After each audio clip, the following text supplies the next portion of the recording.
Assalamualaikum warahmatullahi wabarakatuh. Yang terhormat Bapak Andro, kami dari kelompok 6 akan mempresentasikan tentang sejarah perekonomian Indonesia. Anggota kelompok yang pertama yakni Azizah Dwi Novianti dengan NIM 002. Yang kedua ada Michelle Yuratul Hayati dengan NIM 018. Yang ketiga ada Novia Rahmadina dengan NIM 025. Yang keempat ada Della Friska dengan NIM 033. Yang kelima ada Muhammad Nikotinon Anandita dengan NIM 037. Yang keenam ada Ahmad Fahmi Fitria dengan NIM 039. Masa Demokrasi Liberal tahun 1945 sampai 1959. Pada tahun 1950-an, pada dasarnya Indonesia belum memiliki kemampuan untuk melaksanakan pembangunan ekonomi. Langkah-langkah yang ditempuh hanyalah berupa rehabilitasi, struktur perekonomian, dan penanggulangan kesulitan keuangan. Pada tahun 1951, diperkenalkan suatu kebijakan ekonomi yang dikenal dengan Rencana Urgensi Perekonomian. Program ini bukanlah suatu perencanaan jangka panjang, namun lebih merupakan rencana tindakan darurat mengatasi kemerosotan ekonomi. Demokrasi parlementer atau liberal di Indonesia memiliki ciri-ciri yang mencakup sistem parlementer di mana Perdana Menteri dan Kabinet bertanggung jawab kepada parlemen, multipartai dengan ideologi berbeda yang beroperasi secara bebas, pelaksanaan pemilihan umum yang demokratis, penekanan pada hak asasi manusia dan kebebasan sipil, serta pembatasan kekuasaan pemerintah oleh konstitusi dan hukum. Masa demokrasi liberal ini ditandai dengan upaya pemilihan ekonomi pasca kemerdekaan, penerapan sistem ekonomi campuran, dan berbagai upaya pembangunan infrastruktur dan sektor-sektor ekonomi.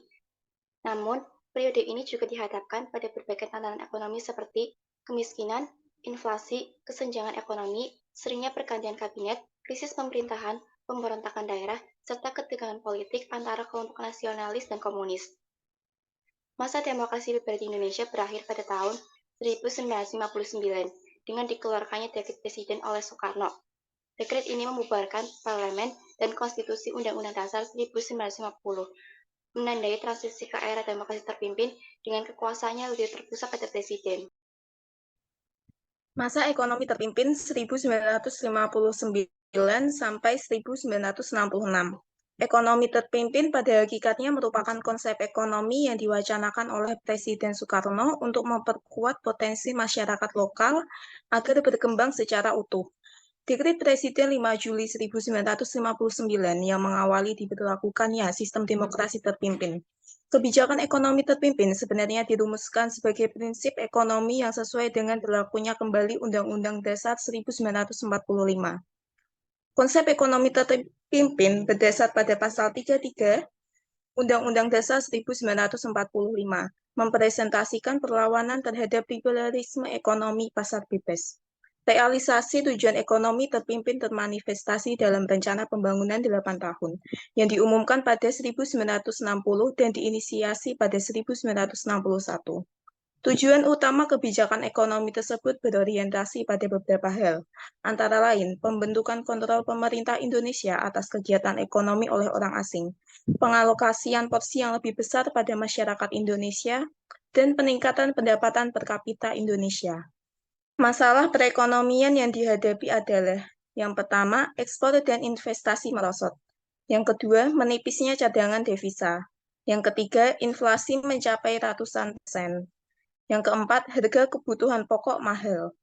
Kegagalan dalam penanggulangan permasalahan ekonomi pada masa demokrasi terpimpin disebabkan oleh yang pertama, masalah ekonomi tidak diatasi. Yang kedua, politik dikedepankan tanpa memperhatikan ekonomi. Yang ketiga, peraturan yang dikeluarkan pemerintah sering bertentangan antara satu peraturan dengan peraturan lainnya. Yang keempat, tidak ada ukuran objektif untuk menilai suatu usaha atau hasil dari suatu usaha. Yang kelima, terjadinya berbagai bentuk penyelewengan dan salah urus. Yang keenam, kebangkrutan tidak dapat dikendalikan. Langkah-langkah yang diambil pemerintah untuk memperbaiki kondisi ekonomi guna menunjang perkembangan ekonomi demokrasi terpimpin adalah yang pertama, pembentukan Dewan Perancang Nasional, Depernas, Tugas Dewan ini adalah menyiapkan rancangan undang-undang pembangunan nasional yang berencana serta menilai pelaksanaan pembangunan tersebut. Yang kedua, devaluasi mata uang rupiah. Tujuan kebijakan devaluasi dan pembekuan simpanan ini adalah untuk mengurangi banyaknya uang yang beredar demi kepentingan perbaikan keuangan dan perekonomian negara. Yang ketiga, deklarasi ekonomi. Tujuan ekonomi DEKON adalah untuk menciptakan ekonomi nasional yang bersifat demokratis dan bebas dari imperialisme untuk mencapai kemajuan ekonomi.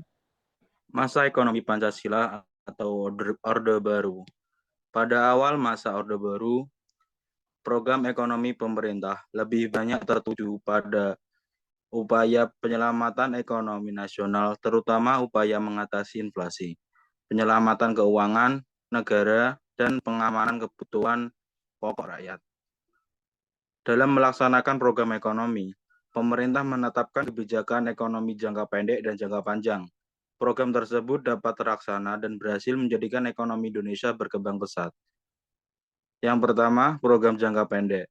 Program jangka pendek dalam rangka penyelamatan ekonomi nasional diwujudkan dengan stabilisasi dan rehabilitasi ekonomi. Tingkat inflasi yang semula mencapai 650% berhasil ditekan menjadi 120% pada tahun 1967 dan 80% pada 1968. Keadaan ekonomi Indonesia terus membaik hingga pada tahun 1969 pemerintah siap melaksanakan program jangka panjang. 2. Program jangka panjang. Program jangka panjang yang dilaksanakan oleh pemerintah Orde Baru diwujudkan dengan pelaksanaan rencana pembangunan jangka panjang 25 tahun. Pembangunan jangka panjang dilakukan secara periodik 5 tahunan yang disebut pelita. Pembangunan 5 tahun. Pelita 1, 1 April 1969 sampai 1 Maret 1974. Sasaran yang hendak dicapai adalah pangan, sandang, perbaikan prasarana, perumahan rakyat, perluasan lapangan kerja, dan kesejahteraan rohani. Pelita 1 lebih menitik beratkan pada sektor pertanian. Kemudian pelita 2, 1 April 1974 sampai 31 Maret 1979.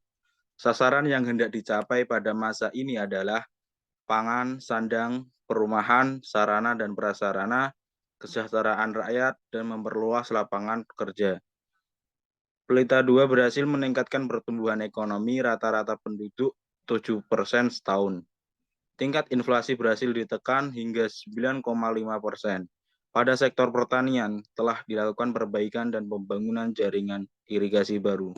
Kemudian ada pelita 3, 1 April 1979 sampai 31 Maret 1984. Pelita 3 lebih menekankan pada trilogi pembangunan yang bertujuan terciptanya masyarakat yang adil dan makmur berdasarkan Pancasila dan UUD 1945. Arah dan kebijakan ekonominya adalah pembangunan pada segala bidang. Pelita 3 ini menitik beratkan pada sektor pertanian menuju swasembada pangan, serta meningkatkan industri yang mengolah bahan baku menjadi barang jadi. Yang kemudian ada pelita 4, 1 April 1984 sampai 31 Maret 1989. Pelita 4 menitik beratkan pada sektor pertanian untuk melanjutkan usaha menuju swasembada pangan, serta meningkatkan industri yang dapat menghasilkan mesin-mesin industri sendiri, baik industri berat maupun industri ringan. Kemudian pelita 5, 1 April 1989 sampai 31 Maret 1994. Pelita 5 menitik beratkan pada sektor pertanian dan industri untuk menetapkan swasembada pangan dan meningkatkan produksi hasil pertanian lainnya. Dan sektor industri, khususnya industri yang menghasilkan barang ekspor, industri yang banyak menyerap tenaga kerja, industri pengolahan hasil pertanian, serta industri yang dapat menghasilkan mesin-mesin industri. Yang kemudian ada pelita 6. Pelita 6 merupakan awal pembangunan jangka panjang tahap kedua. Pelita 6 lebih menitik beratkan pada sektor ekonomi, industri, pertanian, serta pembangunan dan peningkatan kualitas sumber daya manusia sebagai pendukungnya. Direncanakan Pelita 6 dilaksanakan mulai tanggal 1 April 1994 dan berakhir pada tanggal 31 Maret 1999. Namun, pada tahun 1997, Indonesia dilanda krisis keuangan yang berlanjut menjadi krisis ekonomi dan akhirnya menjadi krisis kepercayaan terhadap pemerintah. Akibatnya, Pelita 6 tidak dapat dilanjutkan sesuai dengan yang direncanakan.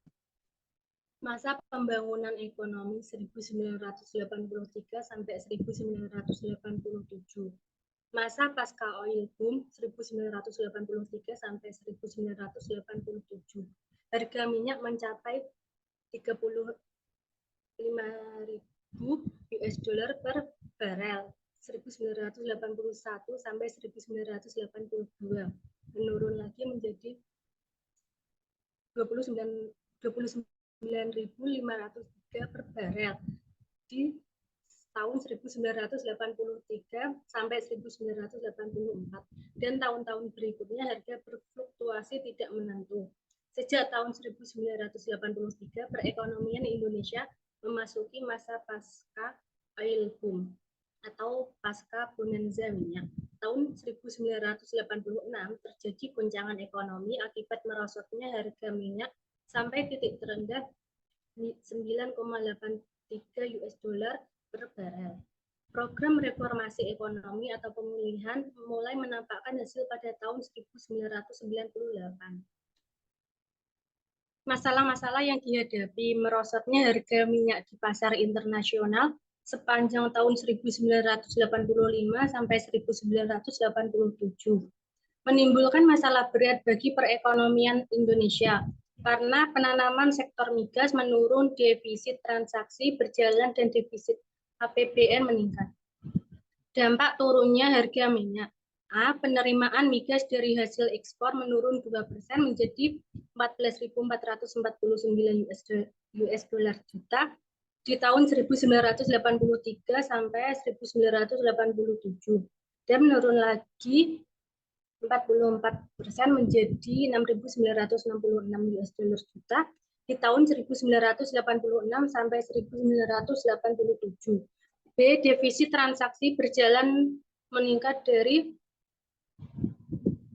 2.888 US dollar juta menjadi 4.151 US dollar juta di tahun 1983 sampai 1984 dan meningkat lagi dari 1.832 US dollar juta menjadi 4.051 US dollar juta di tahun 1986 sampai 1987. Rencana dan kebijaksanaan pemerintah. Kebijaksanaan tahun 1983 sampai 1984. 1. Devaluasi rupiah terhadap US dollar. 1 US dollar sama dengan 702 rupiah menjadi 970 rupiah. Untuk memperkuat daya saing. 2. Menekan pengeluaran pemerintah dengan pengurangan subsidi dan penangguhan beberapa proyek pembangunan.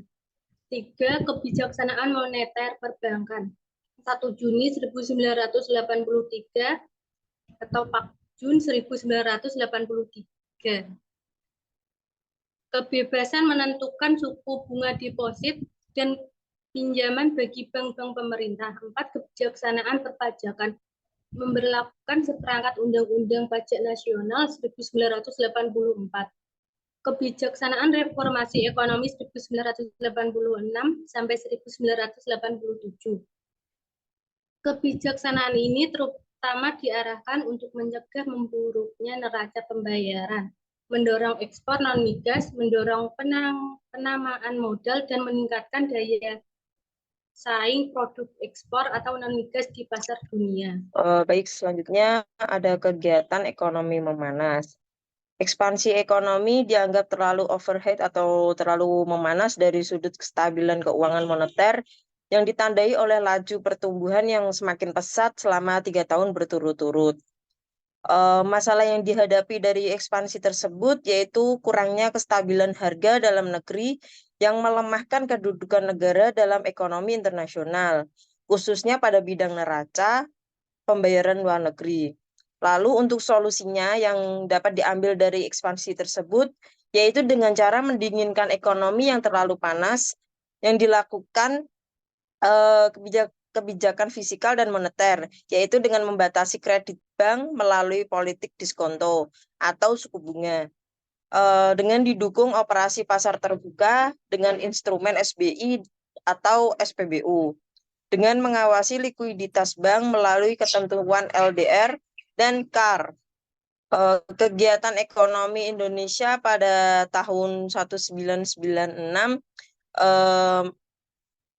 mengalami peningkatan kondisi, yaitu dalam hal permintaan domestik dengan kemampuan menambah penawaran, sehingga harga meningkat, lalu menimbulkan tekanan pada gangguan keseimbangan internal dan keseimbangan eksternal. Lalu kebijakan pemerintah pada tahun 1995 sampai 1996, yaitu dengan kebijakan moneter dengan mengendalikan sumber-sumber ekspansi, khususnya meningkatkan kredit bank dan arus modal luar negeri.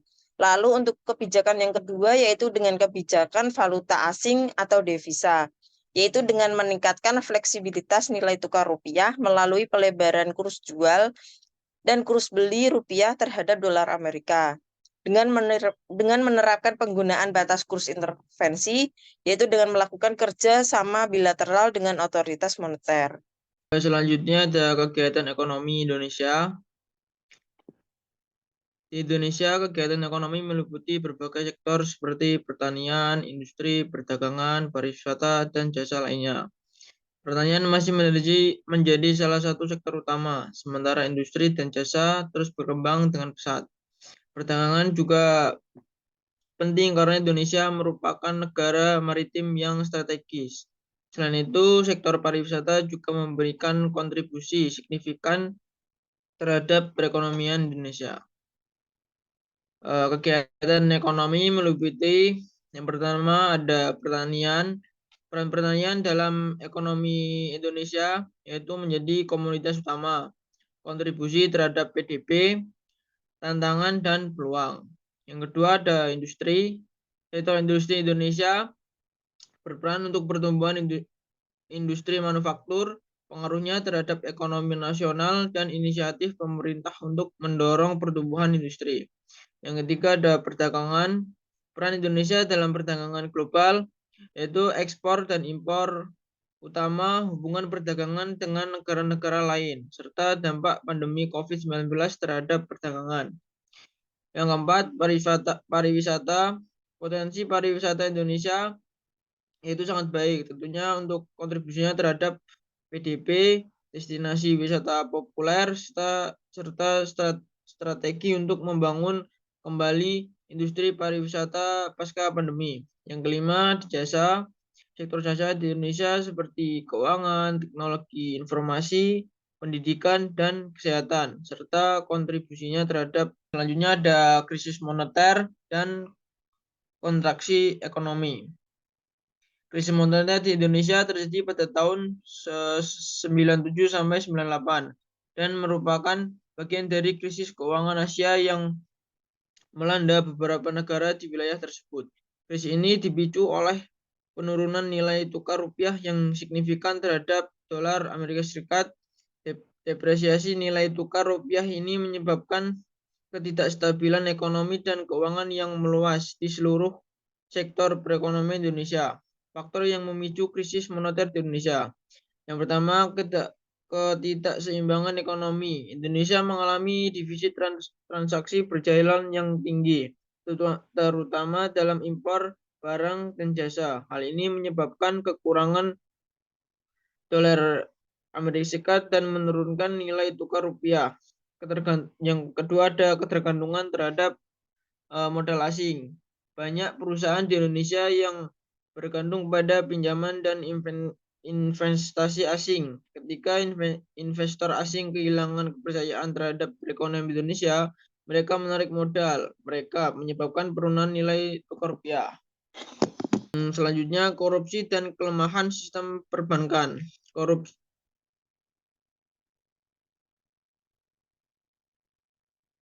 Selanjutnya ada korupsi, kelemahan sistem perbankan.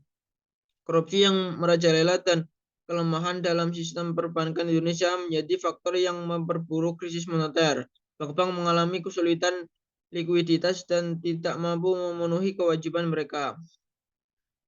Yang ketiga ada dampak dan krisis moneter di Indonesia, krisis keuangan.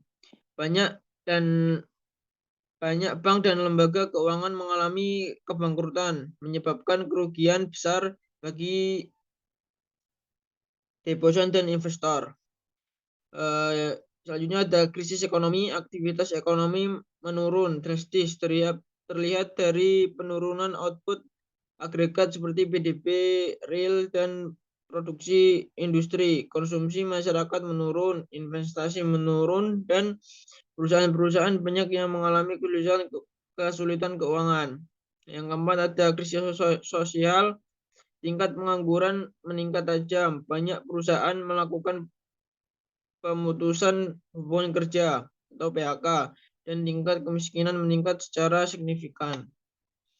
Selanjutnya ada kontraksi ekonomi terjadi ketika aktivitas ekonomi agregat menurun, terlihat dari penurunan output agregat seperti PDB real dan produksi industri. Kontraksi ekonomi bisa menjadi indikator resesi jika PDB real turun dan 2 kuartal berturut-turut. Dalam kasus Indonesia pada tahun 98, ekonomi mengalami kontraksi yang sangat parah. Tingkat kontraksi mencapai 14%, yang merupakan penurunan yang signifikan dan sejarah ekonomi Indonesia. Kontraksi ekonomi ini disebabkan oleh faktor-faktor berikut. Yang pertama ada penurunan investasi. Krisis moneter mengakibatkan penurunan investasi baik di dalam negeri maupun asing. Hal ini menyebabkan kekurangan produksi dan aktivitas ekonomi. Yang kedua ada penurunan konsumsi. Krisis moneter juga berdampak pada penurunan daya beli masyarakat. Kondisi ini mengembalikan penurunan konsumsi rumah tangga dan penjualan produk. Yang ketiga ada ketidakstabilan pasar keuangan. Krisis moneter memicu ketidakstabilan pasar keuangan terutama di sektor perbankan. Banyak bank yang mengalami kesulitan likuiditas dan tidak mampu memberikan kredit kepada perusahaan dan masyarakat. Krisis moneter dan kontraksi ekonomi di Indonesia adalah dua peristiwa yang terjadi pada periode tertentu dan memiliki dampak signifikan terhadap perekonomian negara. Dampak jangka panjang dari krisis moneter dan kontraksi ekonomi di Indonesia adalah perusahaan dalam kebijakan ekonomi dan stabilitas keuangan negara. Pemerintah Indonesia belajar dari pengalaman krisis tersebut dan terus melakukan reformasi ekonomi guna mencegah terjadinya krisis serupa di masa depan.